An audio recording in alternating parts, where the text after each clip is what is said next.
Welcome, you're watching Vox News, your daily evening news with Rita Kamkumo. Our headlines today. President Muhammadu Buhari urges collective self-assessment for the progress of Nigeria as the country marks its 60th anniversary of independence. Tanzania's President John Magufuli and opposition leader Tundu Lissu hold separate rallies ahead of the upcoming presidential election. South Africa reopens its borders to African countries but bars tourists from countries worldwide with high COVID-19 infection rates. Our top story today. President Muhammadu Buhari this Thursday called for a collective self-assessment for the progress of Nigeria as part of the country's 60th Independence Day anniversary. President Buhari called on all Nigerians to unite to build a stronger nation. The president also renewed his vows and appreciation to the people of Nigeria for entrusting him with their hopes and aspirations for a better and greater country. As Nigeria celebrates 6 decades of independence from British colonial rule this Thursday, veteran Nigerian politician Tanko Yakasi reflects on Nigeria's 60-year journey as an independent state. 95-year-old Yakasi is one of few surviving Nigerian First Republic politicians to have been involved in the independence process. He speaks on the day Prime Minister Sir Abubakar Tafawa Balewa assumed power and led independent Nigeria's new coalition government on the 1st of October 1960. Celebration all over the place, high expectation, and the political class were really congratulating themselves and believing that they'll take control of their country and they'll be able to change the fortune of the country for the better. Nigeria became a republic 3 years later with Nnamdi Azikiwe as president. But 6 years after independence, Balewa was killed in a coup, plunging the country into a 3-year civil war. After the war ended, 3 decades of military rule followed. For Yakasi, who worked for Shehu Shagari, Nigeria's first president democratically elected in 1979, the decades of army dictatorships had a crushing effect. There is no commitment to the nation, there is no patriotism. Unless you have patriotism, you cannot develop your country. This is the greatest casualty Nigeria has suffered in the process of development since independence, particularly brought about by incessant military takeover in the country. People are trying to exaggerate issues. But certainly this country is not on the verge of becoming a failed state. President Muhammadu Buhari this Thursday on Twitter urged his fellow Nigerians to collectively resolve to continue their journey beyond the 60 years on the basis of unity to meet current challenges. In terms of addressing current challenges, the government of the Federal Republic of Nigeria on Tuesday evening confirmed the decision to suspend the controversial electricity tariff hike that sparked tensions in the country and nearly resulted in a nationwide strike by the unions.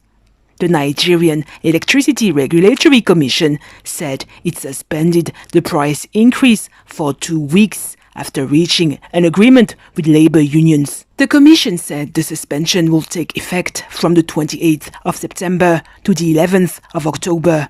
A committee composed of government officials and labor union members will examine the justification for the electricity tariff policy over this period. The government also vowed to establish a financial support plan for workers. Ivory Ghost former First Lady Simone Gbagbo on Wednesday called for the postponement of the presidential election planned for the 25th of October as socio-political tensions are running high. The former First Lady believes the country is experiencing a high level of unrest due to President Alassane Ouattara's decision to seek a third term in office, a decision that opponents claim is unconstitutional. She also believes Ouattara's government is purposely preventing her husband Laurent Gbagbo's return to Ivory Ghost. In her interview to French media France 24 on Wednesday, she also claimed that the French army failed to protect her from an alleged rape attempt, which she said took place when she was arrested in 2011, together with her husband. In Tanzania, President John Magufuli held a fresh rally on Wednesday in the town of Mbeya, ahead of the presidential elections, which will take place on the 25th of October. The incumbent president, who is nearing the end of his first term in office, promised to build new infrastructures in the southwestern city. The law gives me power to officially announce we are going to build another international airport in this region of Mbeya. This will help to boost the economic and tourist activities in this region. Once the Mbeya International Airport starts operating, it will help a lot to increase tourism activities in this region. We are also planning to buy another big cargo airplane which will help to export our fruit grown in this region straight to Europe for selling them. We are willing to invest a lot of money in this project so any international flight is able to land here. Meanwhile, President Magufuli's main rival, Tundu Lissu, held his own rally the day before in the northern Serengeti region. For so long, you have been humiliated by the National Reserve team. You have been pushed away from your own motherland. When I win, I'll help you to live freely in your land. 52-year-old Tundu Lissu is one of 14 candidates set to challenge President Magufuli in his bid to secure a second term in office. South Africa reopened its borders to all African countries this Thursday after a 6-month closure due to the coronavirus pandemic.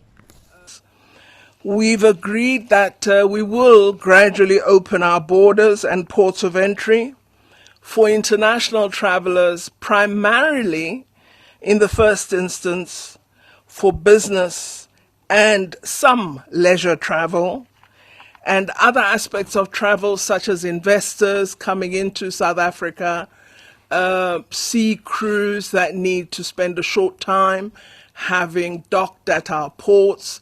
So we still are in a restricted domain, but we are gradually opening up. However, to avoid importing the virus from abroad, travel restrictions will remain in place for around 50 countries categorized as high risk, including Britain, the United States, and France. Travelers for leisure purposes from high-risk countries will not at present be permitted into South Africa. Only persons who are high-skills visa holders, who are investors in the economy of South Africa, will be allowed entry if they are from a high-risk country, or diplomats, as is currently the regulatory position. Leisure travelers will be permitted from medium-risk and low-risk countries.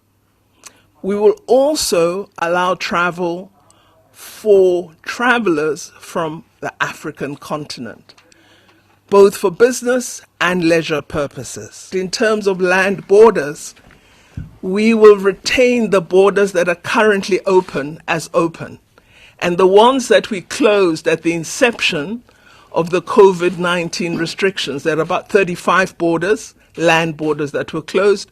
Those will remain closed, all right?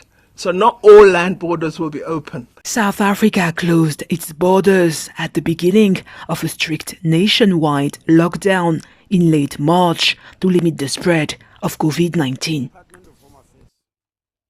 On the international scene, France's highest appeals court for criminal cases on Wednesday ruled that alleged Rwandan genocide financier Félicien Kabuga be transferred to a United Nations tribunal in Tanzania to stand trial on charges of genocide and crimes against humanity.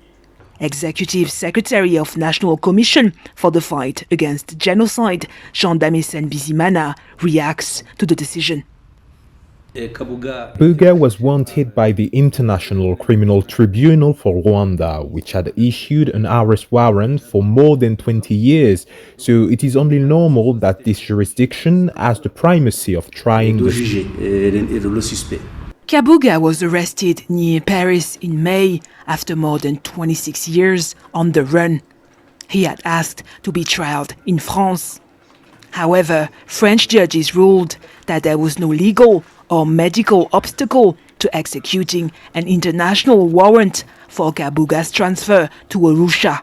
Transferring Kabuga to Arusha will enable local justice to be delivered, because Arusha is in Tanzania, a country bordering Rwanda. The trial will be better monitored than if it takes place in a much more distant territory. Arusha will allow witnesses to get there quite easily. This decision even corresponds to our wish because since the beginning of this case, when Felicien Kabuga was arrested, the National Commission Against the Genocide had already requested that it be transmitted to the residual mechanism that had replaced the Criminal Tribunal for Rwanda. Kabuga, who was once one of Rwanda's richest men, is accused of having helped to buy machetes in 1993 that were distributed to genocidal groups. He is also accused of having helped create the Interahamwe Hutu militia group and a radio television whose broadcasts incited people to kill. He participated in the construction of genocidal ideology, in particular through the establishment of the radio television Libre des Mille Collines, which was one of the most essential instruments in the call for genocide. 87-year-old Kabuga has described all accusations against him as lies. That's it for today. Thank you for watching Vox News.